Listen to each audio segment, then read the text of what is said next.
Hey everyone, welcome back. ये वांगशन fan fiction है sunshine of my love. ये उसका पार्ट 8 है। प्रीवियस पार्ट की लिंक डिस्क्रिप्शन में है, आप वहाँ पर चेक कर सकते हो। तो चलिए बिना देरी के शुरू करते हैं। वक्त के साथ वांगशी पोसेसिव हुआ था और वींग ने उसे ऐसा होने भी दिया था। किसी ने भी वांगशी को ऐसे रोकना नहीं चाहा था, क्योंकि वांगशी ने किसी को कभी नुकसान नहीं पहुँचाया था। उसका खुद पे सेल्फ कंट्रोल अच्छा था। बट लैन शिचैन ने ये चीज़ को नोटिस करा था कि वांगशी किस हद तक जा रहा है। लैन शिचैन ने वांगशी को 2 बार रोते हुए देखा था। एक बार जब वींग नाराज़ हुआ था, उस वक्त वांगशी रो पड़ा था। वींग को नहीं पता था कि वांगशी के ऐसे रिएक्शन होंगे। वींग ने वांगशी को गले लगाया था और उस दिन उसने सोचा था कि अब वह वांगशी को दोबारा इस तरह से नहीं रोएगा। वांगशी तब भी रोया था जब उसकी वजह से वींग रोया था। वांगशी को समझ नहीं आया था कि आखिर वह क्या करे। वह बहुत ज़्यादा हार्ट ब्रोकन फील कर रहा था। वींग ने कहा था कि वह ठीक है और वह चिंता ना करे, लेकिन उसके बाद भी घर जाकर वांगशी बिल्कुल बेचैन था। उसकी ऐसी दशा लैन शिचैन ने देखी थी और वह उस वक्त समझ गए थे कि वींग कितना ज़रूरी हो गया है वांगशी की लाइफ में। वींग को ये चीज़ें नॉर्मल लगती क्योंकि उसे लगता कि वह और वांगशी काफ़ी ज़्यादा करीब हैं। और रही बात वांगशी की, तो उसका और कोई दोस्त है भी नहीं। लेकिन उसे भी नहीं पता कि आखिर वांगशी किसी और से फ्रेंडशिप क्यों नहीं करना चाहता। वांगशी बोलता है लोगों से, लेकिन वो बिल्कुल अलग हो जाता है जब वह किसी और के साथ होता है और जब वह वींग के साथ होता है। वांगशी ने नहीं बताया था वींग को कि वह उससे प्यार करता है, लेकिन ये सभी को दिखता था कि हाँ, वह उसकी परवाह करता है। वींग धीरे धीरे वांगशी की तरफ बढ़ने लगा था। वह उस पर निर्भर होने लगा था, लेकिन उसे खुद को नहीं पता। वींग को अपनी मदर से कुछ काम करवाना था, लेकिन उसकी मदर मना कर रही थी। वींग ग्रम्पी फेस बनाता है और गुस्सा दिखाता है। ठीक है, मत करो अगर आपको नहीं करना। मैं एक काम करता हूँ, वांगजी से कह देता हूँ, वो कितना अच्छा है, वो कर देगा। ये सुनते ही जियांग चेंग हैरानी से वींग को देखता है। वह वींग का हाथ पकड़ लेता है और वींग जियांग चेंग को ऐसे देखता है, क्या? जियांग चेंग बोलता है, सीरियसली? वींग बोलता है, तो फिर क्या हुआ? जियांग चेंग वींग का हाथ छोड़ देता है। जियांग चेंग बोलता है, आर यू सीरियस? तुम दोनों सिर्फ फ्रेंड्स हो। वींग बोलता है, तो फिर क्या हुआ? अगर कभी कोई इन दोनों को कपल भी समझ लेता तो वींग सिर्फ हंसकर दिखाता। वांगजी तो उन्हें करेक्ट नहीं करता, लेकिन वींग भी ऐसा कुछ नहीं करता उन्हें करेक्ट करने के लिए कि हम दोनों कपल नहीं हैं। वह बस हंसकर दिखा देता। इवन अलग अलग कॉलेजेस में जाने के बाद भी वांगजी के दिमाग में वींग था और वींग की ऐसी बातें। कभी कभी वांगजी को आश्चर्य होता है कि वींग जैसा इंसान क्या इस दुनिया में हो सकता है। लेकिन डेफिनेटली अगर वींग वींग ना होता तो वांगजी को उससे प्यार ही क्यों होता। अगर इधर वींग से पूछते कि उसे कैसा अपना लाइफ पार्टनर चाहिए, तो उसका सिंपल होता था, जो मुझे झेल सके, थोड़ा सा काम, थोड़ा सा पेशेंस रखने वाला। और जब कोई हंसकर पूछता ये कैसी विश है जो झेल सके, तो वींग हंसता, क्योंकि मुझे मेरा पता है, क्योंकि अगर दोनों एक ही लेवल के हो गए ना, तो फिर वर्ल्ड वॉर हो जानी है। और मेरा गुस्सा, वो तो सभी को पता है। वींग वांगजी को अटेंशन देता था और वांगजी की अटेंशन पूरी वींग को मिलती थी, तो शायद इसलिए उसके दिल में जेलसी नहीं आती थी और उसे इनसिक्योरिटी वांगजी की तरफ से मिली नहीं। और कॉलेज में जाने के बाद भी वांगजी की लाइफ में कोई आया नहीं था। लेकिन चीज़ें चेंज होने लगी जब वींग को धीरे धीरे इस चीज़ का एहसास होने लगा। अब यहाँ प्रेजेंट में आते हैं। वींग एक दिन वांगजी के कॉलेज गया था वांगजी से मिलने, और उसे कुछ काम भी था उससे। जब वींग वहाँ पर गया तो वह उससे बात कर रहा था। तभी वहाँ पर एक पर्सन आता है और वह वांगजी के बारे में ऐसे ही बताता है कि सारी लड़कियाँ मरती हैं कॉलेज केस पर। ये सुनकर वींग थोड़ा सा आश्चर्य के साथ वांगजी को देखता है, रियली? और वह उसे अपनी स्माइल दिखाता है। वांगशी को देखकर वींग को यकीन था कि हाँ, लड़कियां तो फिदा होती होंगी। वांगशी बोलता है, कुछ नहीं। वह लड़का बोलता है, अरे नहीं नहीं, तुम्हें पता नहीं है कितनी सारी लड़कियां इसे डेट करना चाहती हैं। और वह वांगशी को देखता है, वैसे कल तुम जिस लड़की के साथ थे वह भी तुम्हें पसंद करती है, तुम दोनों साथ में अच्छे लगोगे। इस पर वांगशी कुछ भी नहीं बोलता, लेकिन वींग न जाने इस बात से क्यों अनकम्फर्टेबल फील करता है। जब वांगशी कॉलेज में बास्केटबॉल खेल रहा था, वहाँ पर कुछ लड़कियाँ थी जो वांगशी को सपोर्ट कर रही थी। इसमें कोई बुराई नहीं थी, लेकिन पता नहीं क्यों वींग को ये चीज़ भी अच्छी नहीं लग रही थी, क्योंकि उसे दिख रहा था कि वह सभी वांगशी को पसंद करती हैं। इवन वांगशी उन पर ध्यान नहीं दे रहा था। तभी उनमें से एक लड़की वांगशी का नाम लेती है और उसे डेट करने के लिए बोलती है। विंग को न जाने सुनकर ये अच्छा नहीं लगता। वह फ्राउन करता है और उस लड़की के पास जाता है। तुम ये सपने देखना छोड़ दो, वह लड़की बोलती है। क्यों? विंग बोलता है क्योंकि वो तुम में इंटरेस्टेड नहीं है। वह लड़की बोलती है तुम्हें कैसे पता? विंग बोलता है क्योंकि मैं उसे अच्छे से जानता हूँ और उसकी लाइफ में कोई और है।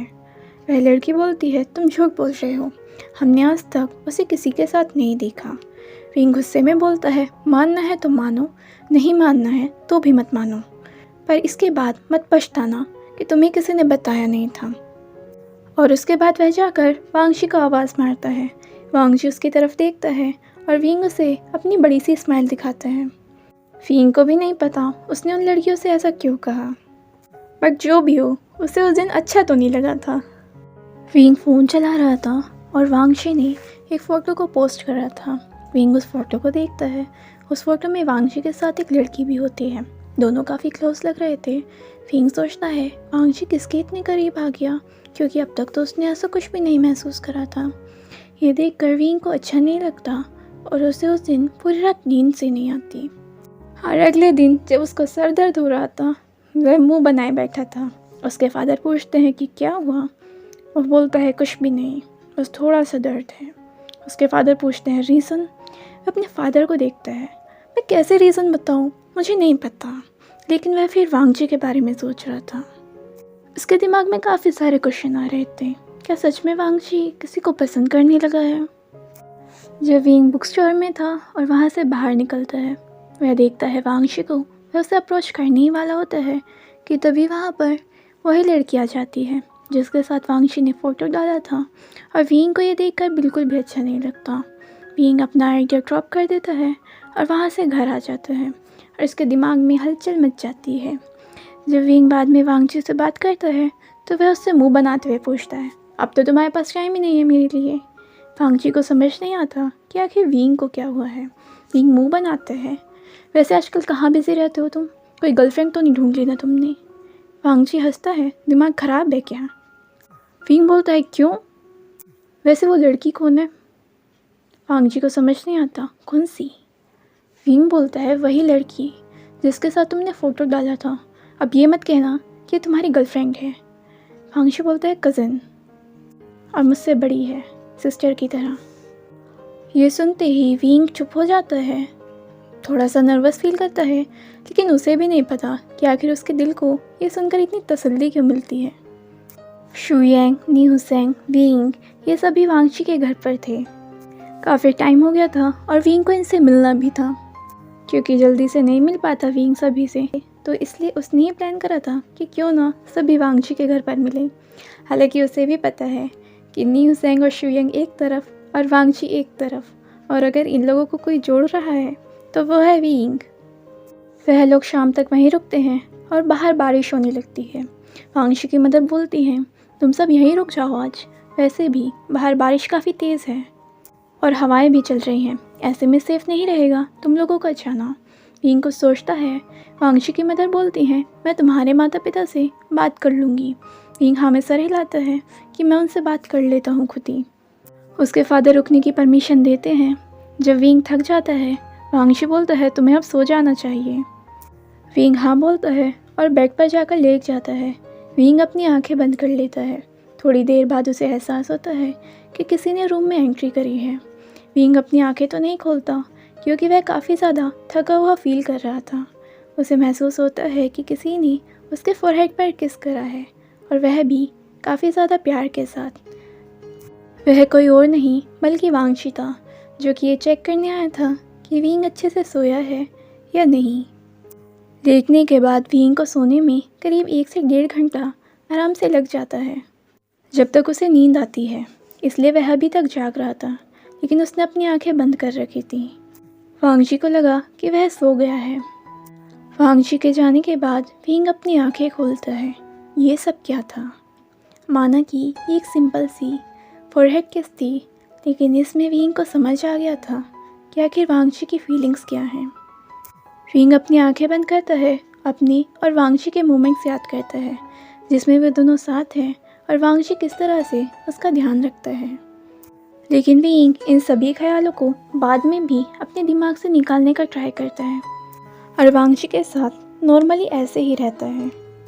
उस दिन जब रेस्टोरेंट में वह लड़की वांगशी से आकर गले लगती है तो विंग को उस दिन अच्छा नहीं लगा था, लेकिन एक बात का विंग को एहसास हो चुका था कि इस तरह से वह दोनों को ही हर्ट कर रहा है।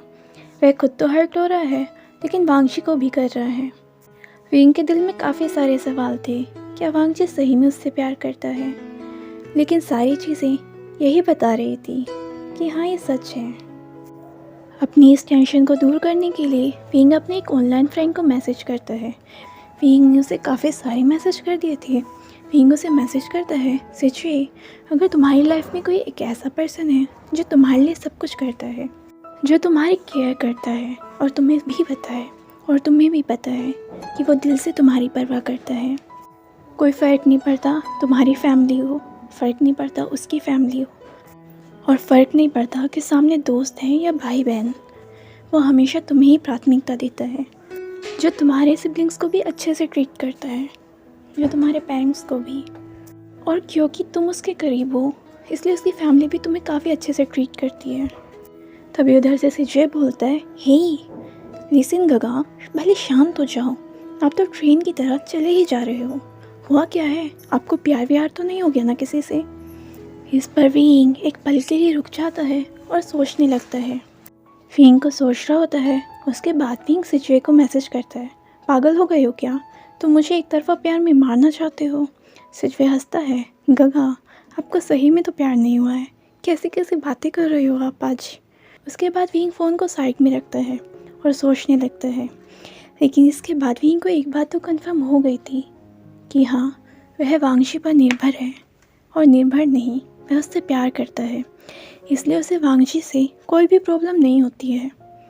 जबकि विंग एक आज़ाद पंछी की तरह है, और अगर वांगशी के अलावा कोई और पर्सन विंग पे थोड़ी सी पॉजिटिवनेस दिखाता तो विंग उसे शायद बर्दाश्त ना करता, लेकिन वह वांगशी को कुछ भी नहीं बोलता, उल्टा उसे वांगशी की अटेंशन अच्छी लगती है। वह वांगशी से अपने प्यार को कन्फेस करना चाहता था, लेकिन उससे वांगशी का मिलना हुआ ही नहीं, और फ़ोन पर वह बताना नहीं चाहता था।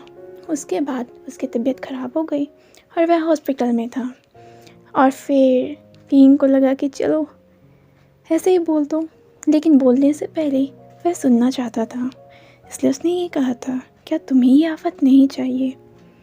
ये प्रेजेंट टाइम है और विंग इस चीज़ पर खुश है कि अब वह और वांगशी दोनों एक साथ हैं। विंग को पता है कि उसके फादर स्ट्रिक्ट हैं, लेकिन उसे ये भी पता है कि उसके फादर पहले उसकी खुशी चाहते हैं।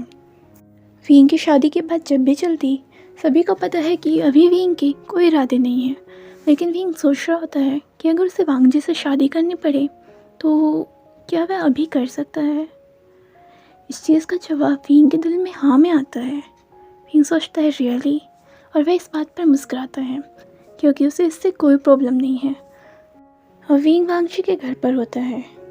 विंग जैसे ही वांगशी के रूम में एंट्री करता है, वांगशी उसे दीवार पर पिन कर देता है। ये देखकर विंग की आंखें बड़ी हो जाती हैं और वह वांगशी को कन्फ्यूज़न के साथ देखता है। वांगशी स्माइल करता है, दोनों के बीच के गैप को कम करता है। विंग को लगता है कि वांगशी उसे किस करने वाला है। दोनों के होठ काफ़ी नज़दीक होते हैं कि बस कुछ पल और दोनों के बीच किस हो जाएगी। विंग अपनी आंखें बंद कर लेता है। वांगशी ये देखता है। उसके बाद वांगशी उसके गाल को पिंच करता है और पीछे हो जाता है। वांगशी स्माइल करता है और बेड पर जाकर बैठ जाता है। इस चीज़ को विंग देखता है और वह एक बेबी की तरह पॉट बनाता है और गुस्से में वांगशी को देखता है। अपने पैर को ज़मीन पर मारता है।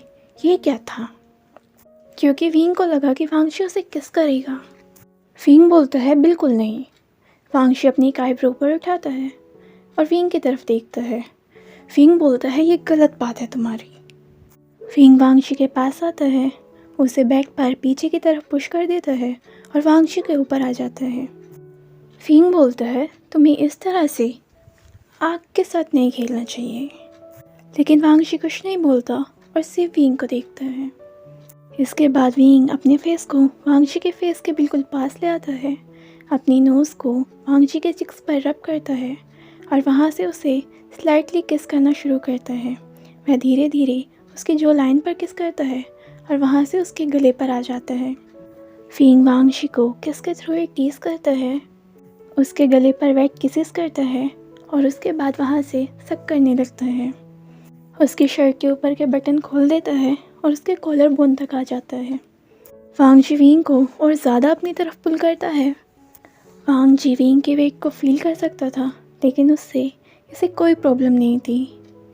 इसके बाद विंग वांगजी से अलग होता है। विंग खड़ा हो जाता है, लेकिन वांगजी विंग का हाथ पकड़कर खींच लेता है और इस बार वह विंग के ऊपर आ जाता है। वांगजी अपने हाथ को विंग के गाल पर फहराता है, स्माइल करता है और दोनों के होठों को मिला लेता है। वांगजी विंग के लोअर लिप को बाइट कर लेता है। उसके बाद दोनों की टंग आपस में डोमिनेंट के लिए फाइट करती है। दोनों के स्कोर ज़्यादा डीप और पैशनेट करते हैं। इसके बाद वांगजी विंग से अलग होता है। इसके बाद विंग पार्ट बनाता है और खड़े होकर वांगजी को गले लगाता है। मैं तुम्हें ऐसे सच में अपनी बाहों में कैद कर लूँगा और फिर तुम कहीं भी नहीं जा पाओगे। इसके बाद दोनों डिनर करने जाते हैं। वांगजी विंग को खिलाता है। विंग बोलता है, तुम बोर नहीं होते इस तरीके से? वांगजी नाम में सर हिलाता है और वांगजी को कोई फ़र्क नहीं पड़ता कि वहाँ पर उसके पेरेंट्स भी थे। वांगजी की मदर को पता है कि विंग वांगजी के लिए कितना ज़्यादा स्पेशल है और ये कोई नई बात तो है नहीं। विंग बोलता है, सीरियसली वांगजी तुम सही में अजीब हो। वांगजी विंग के फेस को साफ करता है। खाते वक्त बात नहीं करती। विंग मुंह बनाता है, तुम हमेशा मेरे फादर की तरह क्यों बात करते हो? ऐसा लगता है उनकी असली सन तुम हो, ना कि मैं। इसके बाद विंग का फ़ोन बजता है। विंग कॉल को उठाता है। उसके फादर ने कॉल करा था कि वह उसे 1 घंटे में लेने आ रहे हैं। विंग उन्हें बताता है। लैन शिचेन बोलते हैं, विंग तुम्हें मैं छोड़ सकता था। विंग बोलता है, गगा कोई बात नहीं, अगर फादर ही मुझे लेने आ जाए तो ही अच्छा है, अदरवाइज़ आपको पता है ना कि वो कितना ज़्यादा चिंता करते हैं। इसके बाद विंग फ़ोन चलाने लगता है। वांगजी विंग से फ़ोन रखने के लिए बोलता है। विंग के एक्सप्रेशन फ़ोन में देखते हुए अचानक से चेंज हो जाते हैं और वांगजी इस चीज़ पर ध्यान दे रहा था। वांगजी विंग के कंधे को हिलाता है। विंग विंग एकदम से होश में आता है, कुछ नहीं, और उसके बाद उन सभी के साथ डिनर करने लगता है। यहाँ पर सिर्फ वांगजी नोटिस करता है कि शायद विंग के साथ कुछ गलत है। वांगजी विंग को देखकर सोच रहा था, तुम्हें उड़ान पसंद है और तुम उड़ान भरो, लेकिन उस आसमान का ध्यान मैं रखूँगा और इस चीज़ की तुम्हें कभी पता नहीं चलेगी। इसके बाद विंग वांगजी के रूम में होता है। उसे किसी बात पर एकदम से गुस्सा आने लगता है। विंग अपने फ़ोन को फेंकने ही वाला होता है कि वांगजी विंग का हाथ पकड़ लेता है। विंग वांगजी की तरफ देखता है, लेकिन कुछ नहीं बोलता और वांगजी विंग को क्वेश्चन लुक के साथ देखता है। उसके फ़ोन को पहले उसके हाथ से लेता है और अपने पास रख लेता है, क्योंकि उसे पता है वरना विंग अपने फ़ोन को तोड़ कर ही मानेगा। विंग कुछ भी नहीं बोलता और वांगजी उसे देखे जाता है। विंग बोलता है, मैं ठीक हूँ। इसके बाद वांगजी उसे गुस्से में देखता है और विंग उसे टेंस होकर और विंग के एक्सप्रेशन ऐसे देखकर वांगजी के एक्सप्रेशन सॉफ्ट हो जाते हैं। वांगजी विंग को खींच लेता है और उसे गले लगा लेता है। उसकी बैक को रब करता है। विंग सोचता है, वांगजी तुम्हारी पॉजेसिवनेस में भी मुझे एक सेफ्टी फील होती है, काश तुम ऐसे ही रहो। किसने कहा कि घर का मतलब 4 दीवारें होती हैं? कई बार वो किसी की बाहें भी होती हैं। इसके बाद जब वांगजी को लगता है कि विंग ठीक है, वह उससे अलग होता है, लेकिन फिर भी वांगजी विंग की तरफ देखता है कि क्या बात है। विंग बोलता है, फिर कभी बात करें, मैं ठीक हूँ और फादर भी आने वाले होंगे। By the way friends, wing को अरिथमिया और माइग्रेन है। वो ये तो बता देता है कि हाँ उसकी तबीयत ख़राब रहती है, लेकिन क्या वो इस बारे में ज़्यादा बात करना पसंद नहीं करता, इसलिए मोस्टली बोल देता है कि इलेक्ट्रोलाइट इम्बैलेंस की प्रॉब्लम है। तो फ्रेंड्स, आज के लिए बस इतना ही। अगर आपको ये पार्ट पसंद आया है तो प्लीज़ वीडियो को लाइक कर दीजिए और चैनल नहीं किया सब्सक्राइब तो प्लीज़ कर दीजिए। Thank you.